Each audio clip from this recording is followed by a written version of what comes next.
As a writing coach, one thing that I've discovered is that a lot of the authors that I work with wish they had started earlier. They wish that they had stuck with something. They wish they'd stuck with their blog, or they had stuck with posting on Instagram. They'd stuck with their topic. But it's the indecision and the constant changing of your mind that has led to no good results. Imagine if you had the opportunity to go back 10 years ago. You could send yourself a message from today, from the present, to the past. What would you say? The majority of people I work with, what they would say is keep going. Like, start now, make a decision, and stick with it. The number one thing that my writers would tell themselves if they could go back 10 years ago is to stick to your topic, to see yourself as a growth stock, to say, okay, I'm going to write about parenting. So I'm going to start writing about parenting, and I'm not going to quit writing about parenting. And over the next 10 years, I'm going to become known as a parenting writer, as a parenting speaker. My books on parenting are going to grow because I'm sticking with the topic of parenting. Instead, what do? We chase the shiny objects.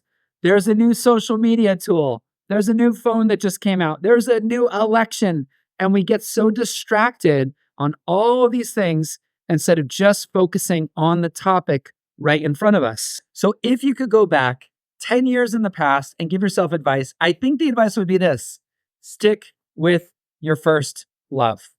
Stick with your topic. Stick with what you're supposed to write about, because you already know what you're supposed to write about. A few years ago, I was speaking at a conference and I was at the speaker dinner. So there were 4 other guys with me standing around in a circle. There's 5 of us total. And I remember this moment of like looking at each one of them, guys that I had known from online, people that have been well known. If I said their names, you probably recognize at least 1 or 2 of them. And I was standing down the circle as we were all talking, and I realized, wait a second, that guy's the YouTube guy. That guy is the book guy. That guy's the Instagram guy. This person is the Facebook person. And I was like, they're all known for one thing. And so what's the one thing that you want to be known for?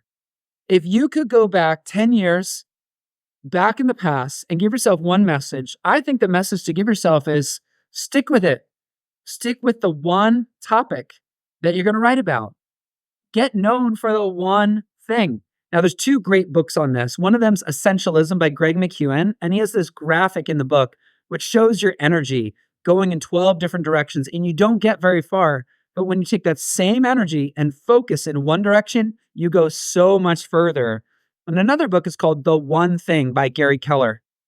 Focusing on the one thing that you want to get good at, not even the thing that you're good at, just the thing you want to get good at, will help you outlast the competition. I was telling one of my coaching clients this yesterday. The secret to success is to outlast your competition. That's it. Just don't die. Just don't quit. Just keep going. So if you could go back 10 years in the past and give yourself a message, that message would be, don't quit. Stick with it.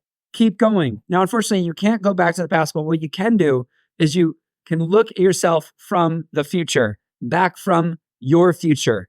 Imagine yourself in 10 years from now, in the 2030s. You are now in the 2030s. You're 10 years older than you are right now. And you look back on the last 10 years and you say, what am I so grateful for? What did I do? What have I seen? What have I accomplished?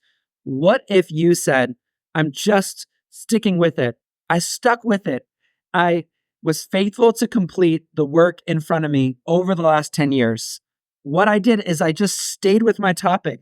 I wrote about parenting. I wrote books about parenting. I had courses about parenting. I had a membership about parenting. I spoke at conferences about parenting. And that's why I'm known as a parenting expert. Or maybe your topic is anxiety.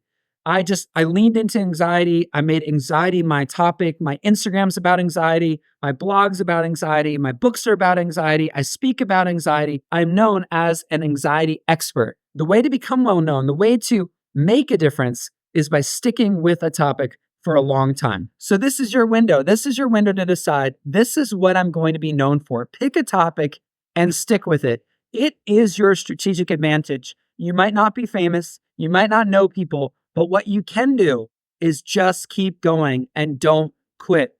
Pick your one topic, one word that you want to be known for, and just keep working. And if every day you talk about that topic, and if every day you write about that topic, and every day you get a little bit better and don't quit, you're going to make it.